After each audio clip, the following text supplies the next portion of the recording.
एक दिन गौतम बुद्ध अपने शिष्यों के साथ एकदम शांत होकर बैठे हुए थे। उन्हें इस तरह बैठे देखकर उनके शिष्य चिंता करने लगे कि कहीं वह अस्वस्थ तो नहीं है। तभी उनमें से एक शिष्य ने पूछा कि आज आप इस प्रकार मौन क्यों बैठे हैं? क्या हम शिष्यों से कोई गलती हो गई है? फिर अचानक उनमें से एक और शिष्य ने कहा, भगवान, क्या आप अस्वस्थ हैं? इस पर भी बुद्ध ने कुछ नहीं कहा और मौन रहे। किसी को कुछ भी समझ में नहीं आ रहा था। सभी ने सोचा कि बुद्ध को आखिर हो क्या गया है। तभी अचानक से एक हांफता हुआ आदमी वहां पहुंचा।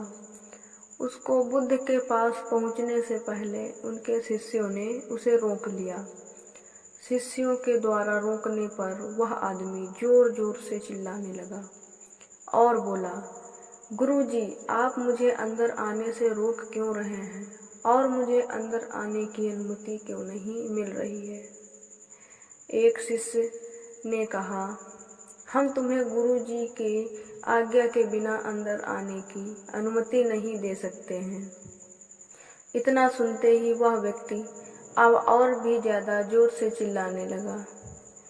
उसके चिल्लाने से बुद्ध को अपनी आंखें खोलनी पड़ी।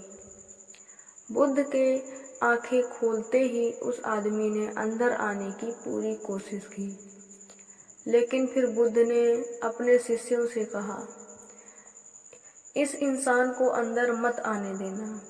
यह आदमी अछूत है और ऐसे अछूत इंसानों को अपने धर्म सभा में आने की अनुमति नहीं देता। सभी शिष्य बुद्ध की यह बात सुनकर दंग रह गए। शिष्यों ने सोचा कि भगवान बुद्ध कब से छूत अछूत जैसी बातों पर विश्वास करने लगे।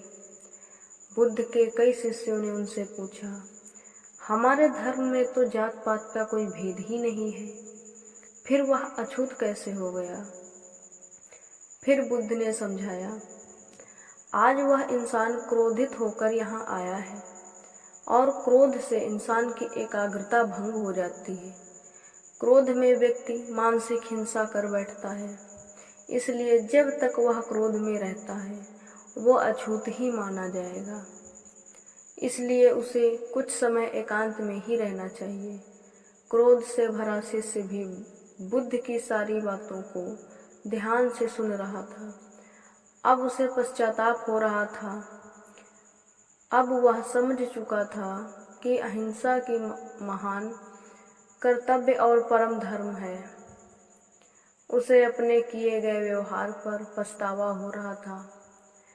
वह बुद्ध के चरणों में जा गिरा और आगे से क्रोध न करने की शपथ ली। बुद्ध का यही मतलब था कि क्रोध में आदमी अनर्थ कर देता है, ऐसा कुछ कर देता है जो उसे नहीं करना चाहिए।